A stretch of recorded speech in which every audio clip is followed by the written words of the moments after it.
A Linguagem do Universo. Versão brasileira Som de Veracruz Studios. Distribuição Sinapse. Nosso mundo é feito de padrões e sequências. Eles estão à nossa volta. O dia se torna noite, os animais andam pela terra em constante mutação, paisagens são frequentemente alteradas. Um dos motivos que contribuíram com o início da matemática foi a busca pelo entendimento do sentido desses padrões naturais.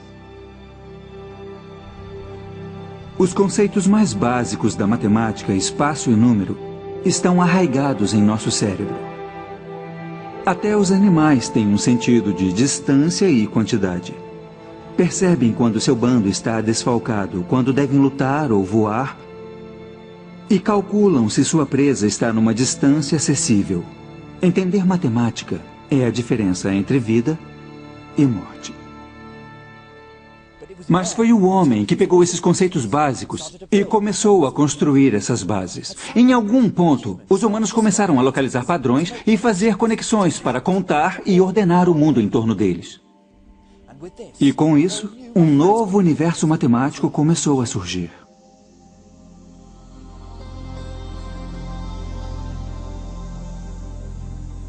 Esse é o Rio Nilo. Ele é a fonte de vida do Egito há milênios. Foi aqui que surgiram alguns dos primeiros sinais da matemática que conhecemos hoje. As pessoas abandonaram a vida nômade e começaram a se estabelecer aqui por volta de 6.000 a.C. As condições eram perfeitas para a agricultura.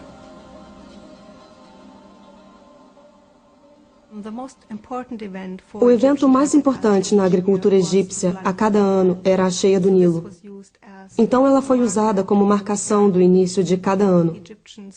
Os egípcios registraram o que acontecia em períodos de tempo. Para estabelecer um calendário como esse, você tem que contar quantos dias, por exemplo, havia entre as fases da lua, ou quantos dias havia entre duas cheias do Nilo. Registrar os padrões das estações era essencial não só para a gerência da terra, mas também para a religião. Os antigos egípcios que se estabeleceram nas margens do Nilo acreditavam que era o deus do rio que o enchia a cada ano e, em troca da água que fornecia a vida, os cidadãos ofereciam uma porção da produção como agradecimento.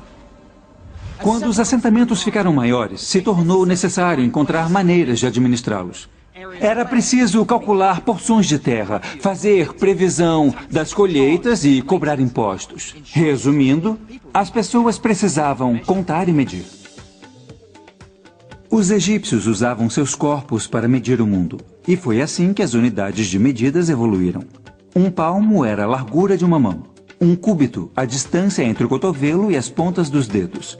Os cúbitos de terra, faixas de terra medindo 1 cúbito por 100, eram usados pelos topógrafos dos faraós para calcular áreas. Há uma relação bem forte entre a burocracia e o desenvolvimento da matemática no Antigo Egito, e nós podemos vê-la desde o início da invenção do sistema numérico. Através da história egípcia até o Velho Reinado, a única evidência que temos é dos sistemas metrológicos, que são medidas diárias por extensão. Isso aponta a necessidade burocrática de desenvolver essas coisas. Era vital saber a área das terras de um fazendeiro para ele poder ser taxado de acordo, ou para saber se o Nilo roubou parte de suas terras para que ele pudesse pedir abatimento. Isso significava que os topógrafos dos faraós calculavam frequentemente a área de partes irregulares de terra. E a busca por solucionar esses problemas práticos que os tornaram os primeiros inovadores matemáticos.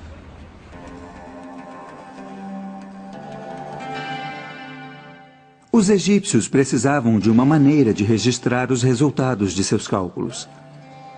Entre todos os hieróglifos nas lembrancinhas turísticas espalhadas pela cidade do Cairo, eu estava à caça daqueles que registram os primeiros números da história.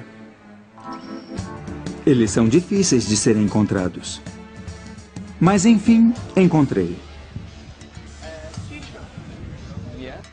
Os egípcios usavam um sistema decimal motivado pelos 10 dedos das mãos.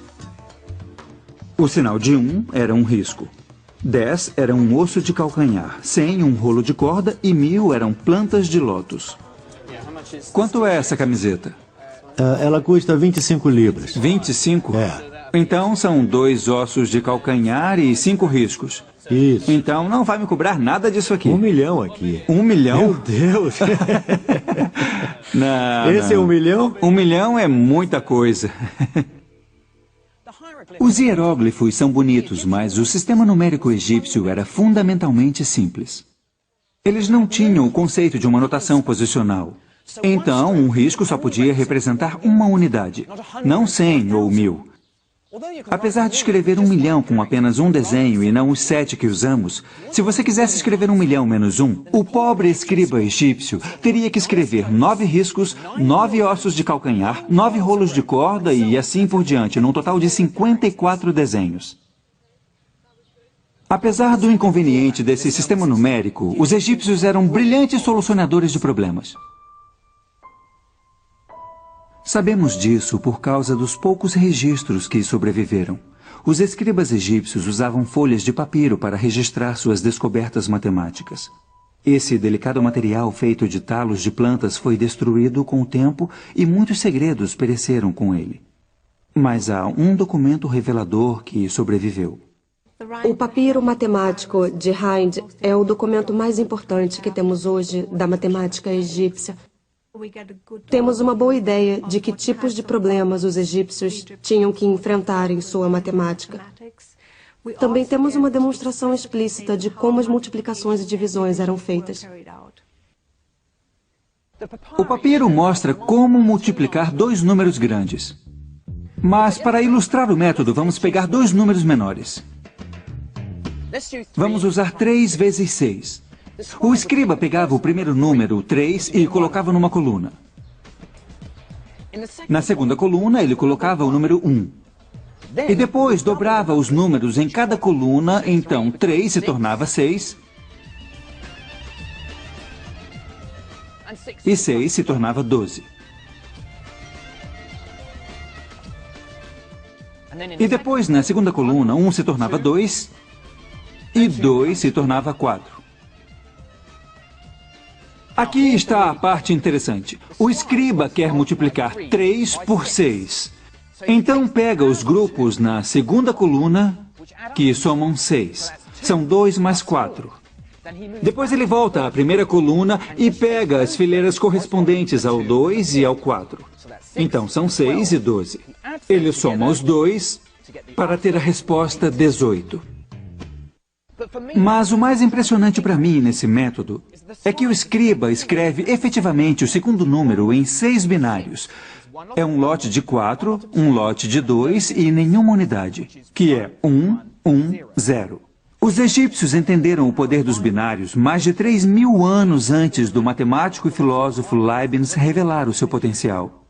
Hoje, todo o mundo tecnológico depende dos mesmos princípios que eram usados no Antigo Egito.